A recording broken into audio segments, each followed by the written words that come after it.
भीमापुर गांव में मंजू देवी अपने बेटे राज के साथ रहती थी। मंजू का पति गांव का मुखिया था, इसलिए उनके परिवार का गांव में बहुत नाम था। बेटा क्या पता तू कब इतना बड़ा हो गया कि अब तो हम सबको छोड़कर शहर जा रहा है। चल, अब ऊपर वाले की मर्जी, अपना ध्यान रखना और उधर पहुंचकर फोन करना। राज जब बड़ा हो गया था और अपनी आगे की शिक्षा प्राप्त करने के लिए शहर जा रहा था। शहर पहुंचते ही वहां के लोग, खुली सड़कें और बड़ी बड़ी इमारतें देख उसको अच्छा लगा।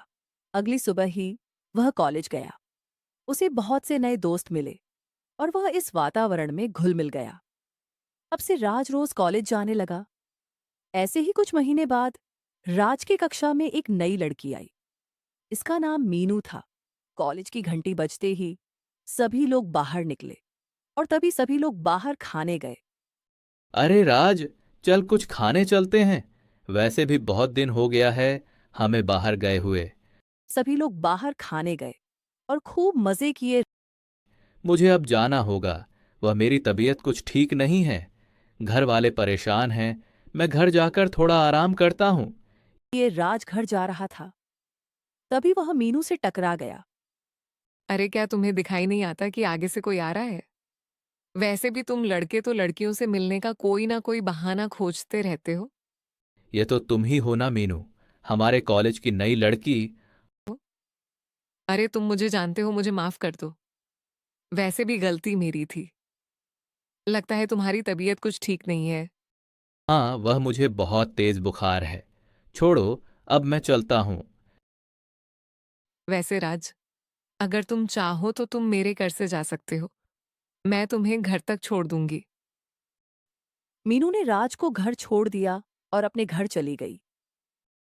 ऐसे ही अगली सुबह बहुत तेज धूप हो रही थी और सभी लोग कम से अपने घर की ओर जा रहे थे। अरे राज, क्या बात है, तुम आज कॉलेज नहीं आए?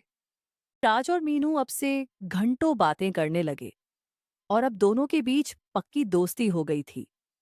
और राज ने मीनू से शादी कर ली और उसको गांव ले आया। हे भगवान राज, ये तूने क्या किया? हमसे बिना बताए शादी कर ली और वह भी सहरिया बहू ले आया। हमें तो लगा था कि तू उधर पढ़ने गया है। अरे माँ जी, अब बस भी कीजिए। घर में तो आने दीजिए, बाहर ही खड़े खड़े मार डालेंगे क्या? समंजू देवी इस शादी से खुश नहीं थी। उसको गांव की लड़कियां बहुत लुभाती थी और उसका सपना था कि वह राज की शादी गांव की लड़की से करे। ऐसे ही अगले दिन मीनू की मुंह दिखाई थी। अरे जल्दी आ, हम सब तेरा इंतजार कर रहे हैं। अरे बहू, यह क्या है? तूने साड़ी क्यों नहीं पहनी? और तेरा पल्लू कहाँ है? लगता है तू आज पूरे गांव के सामने हमारा नाक कटवा देगी। अरे माँ जी, मेरे साड़ी ना पहनने से इनका कौन सा नाक कट रहा है? और वैसे भी यहाँ सबका घर मिट्टी का है। और इतनी धूप में अगर इंसान साड़ी पहनेगी तो मर नहीं जाएगा?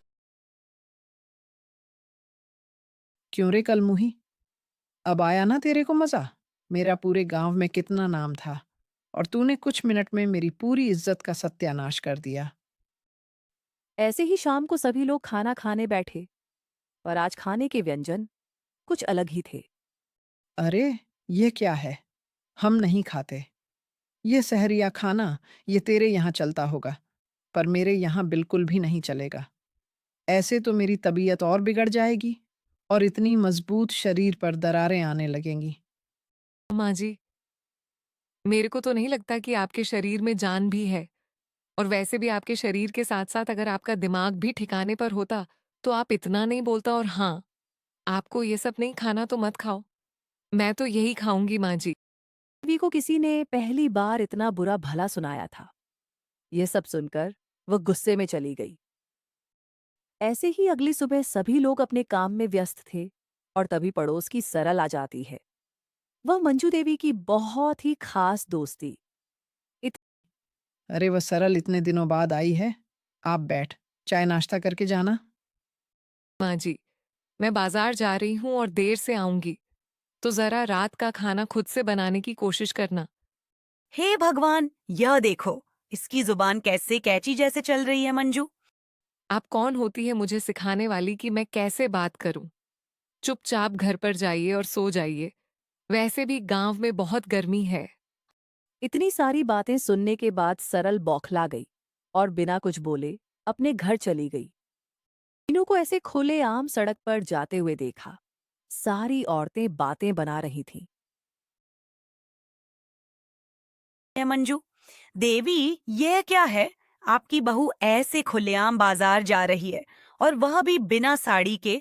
आपकी वजह से पूरे गांव का नाम मिट्टी में मिल गया। मंजू देवी बहुत गुस्सा हो गई और उनका गुस्सा नाजायज भी नहीं था, क्योंकि आज तक पूरे गांव में किसी को भी उनके परिवार के ऊपर उंगली उठाने की हिम्मत नहीं थी।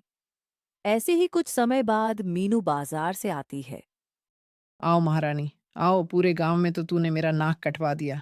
अब कुछ बाकी रह गया, अब कुछ बाकी रह गया है। क्या पता भगवान यह कैसी शहर की लड़की है। एक मेरी बेटी को देखो, उसकी शादी तो शहर में हुई है, फिर भी वह खुशी खुशी रहती है। हाँ तो माँ जी, आप भी शहर में घर ले लीजिए। मैं भी खुशी खुशी रहूंगी। और जहां तक बात रही मेरे कपड़ों की, तो ये मेरे कपड़े हैं, लोगों के नहीं, जो उनकी इज्जत जा रही है। अगले दिन मीनू की खास सहेली इशिता घर आती है। अरे मीनू, ये क्या? तू इतनी मॉडर्न और पढ़ी लिखी होकर ऐसे रह रही है। तू तो हमारे कॉलेज की टॉपर थी, पर यह क्या यार?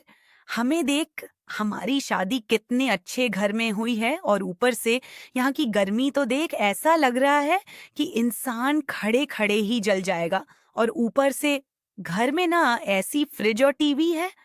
क्या पता तू कैसी रहती होगी मीनू। हमें तुझ पर बहुत तरस आ रही है। अरे बेटी, हम गांव वालों के लिए यह सभी बहुत बड़ी बात है। अरे अब तू बुढ़िया मुझे ज्ञान देगी। बस इशिता, बहुत हो गया, अब तू यहाँ से चली जा। इतना सब होने के बाद मीनू का चेहरा उतर गया। वह उदास हो गई।